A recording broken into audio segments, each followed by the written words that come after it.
Hello বন্ধুরা, আপনারা সবাই ভালো আছো? আমিও ভালো আছি। আমি একটা কবিতা বলবো, তোমার সবাই মনোযোগ দিয়ে শোনো।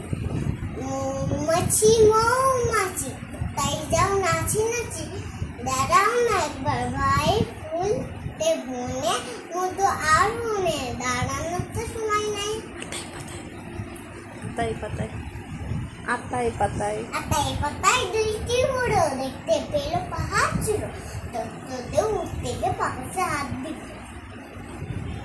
সোনা নাচি কোনা, সোনা নাচে কোনা, বলদ বাজায় ঢোল, সোনার বউলে বেড়ে গেছে ইলিশ মাছের ঝোল। দোল দোল দোল দোল দোলদ বর আসবে কোন,